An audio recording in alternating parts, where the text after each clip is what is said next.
People are saying that the corporate world, that most companies are using AI to replace their interns and other entry-level positions.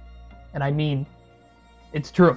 Yeah, it's true. There's no sugarcoating it, guys. A lot of entry-level white-collar jobs are basically just data entry, draft writing, basic research, and slide building. Someone at a computer doing something, AI is going to take over those jobs like lightning.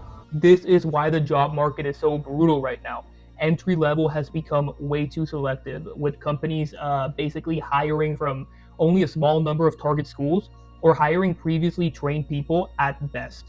However, what if I told you that AI will soon destroy the normal work pyramid structure? Companies and jobs will evolve into something completely new, and CEOs, billionaires, and our politicians, they know this and they're preparing for it. If you've ever wondered how the future of our work will look like, keep watching. It ties back all the way to Peter Thiel, Dark Theory, and many other topics like neo-technocracy, which I'm going to be talking about. And if you really don't believe me, I mean, keep watching. Trust me. Take, for instance, consulting as an example, which literally works as a pyramid. Juniors doing the grunt work, managers on top managing the juniors, and executives all the way at the top, right? Consulting is this multi-million-dollar business, which works basically as a funnel. In reality, the pyramid should be turned upside down, with wealth being funneled up. But let me explain basically, right? The traditional corporate pyramid worked because firms made money by selling large amounts of junior employees' time. Entry-level workers handled a lot of the work, billing as many hours as possible to clients while being paid much less. AI disrupts this model, not just by making the work cheaper, but by also reducing how much time is needed in the first place. If the same task can be completed with far fewer hours, firms no longer need as many juniors, and clients will understand that they're overpaying for work that has been done quicker and faster and cheaper by a lot of these firms. So they lay juniors off, not only because AI is replacing them, but because you no longer can afford such a large workforce. And if you think blue-collar jobs are safe, we can see this pattern happening with those same jobs. Amazon is already using robotics to avoid massive future warehouse hirings, with reports that automation could help avoid adding over 500,000 jobs by 2033 in the United States alone. Tesla is also now repurposing most of their car factories to churn out robots, knowing that there will soon be a massive demand for robotic workers. Tesla's Fremont factory will stop making cars and pivot to making humanoid robots. Tesla says production will end next quarter, with the factory switching to Tesla Optimus robots. So even entry-level roles that seemed safe are not as glamorous as they seem and will soon be replaced. We are in the midst of the greatest economic transformation in our country's history. Our billionaires, our politicians, and our CEOs are already preparing for this new world. I'll get into that very, very soon. But first, let me talk about how a lot of people take comfort in the idea that even if the base of the pyramid is shrinking, firms will still need middle management, and that roles will continue to create demand for juniors over time. This is basically the idea of the pyramid, right? If you've heard that the lower castes, per se, of a corporation will be reduced. However, there will still be demand for middle management. It's a pyramid structure. This is a huge, massive cope that assumes that technology evolves in isolation. We do not live in a world where once we notice a problem, it is time bubbled immediately, and we can fix it within a normal amount of time. Technology advances at rapid paces. We cannot stop it. In reality, AI advances so fast. The same tools reducing junior level tasks are also beginning to handle coordination, planning, and oversight functions traditionally performed by middle managers.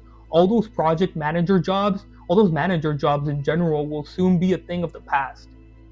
Rather than preserving any pyramid or any diamond, this will compress it, Middle managers don't disappear entirely, but become AI custodians over automated workflows, allowing a smaller number of people to manage far greater output. The result isn't just fewer entry-level roles, it's a smaller organization overall. This is where my line theory comes in. Most firms of the future will look like a line rather than a pyramid, with a small number of juniors overseeing automated grunt work, AI custodians in the middle, and the partners/owners at the top. And I honestly can't see how this will change.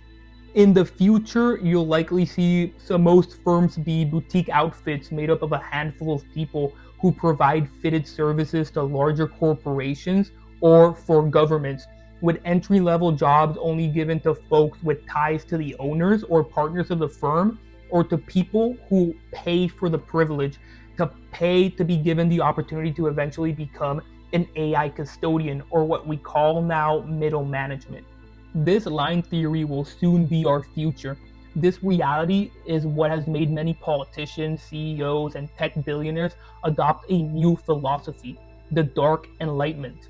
Our Vice President Peter Thiel and many others have already quoted or attributed ideas to the Dark Enlightenment. There are two different ideas here, right? So one is like, there's this guy Curtis Yarvin who's written about some of these things, and so one is to basically accept that this entire thing is going to fall in on itself.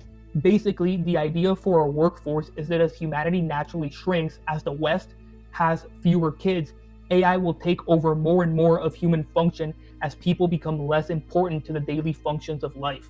Eventually, the top levels of the line, the owners and billionaires of the world, will ascend. They will disconnect themselves from the line, merging with technology and AI to become more than human. You would prefer the human race to endure, right? You're hesitating. Yeah, well, yes? I don't know. I would. This is a long hesitation. This is a long hesitation. There's so many questions implicit in this. Should the human race survive? Yes. Okay. But I also would. I also would like us to radically solve these problems, right. And so it's always, I don't know,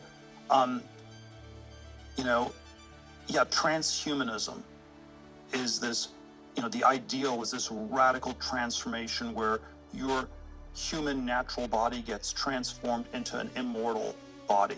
That is why when Thiel is asked if humanity will survive or should survive, he can't really answer the question properly. That's because at the end of the day, baseline humanity shouldn't survive.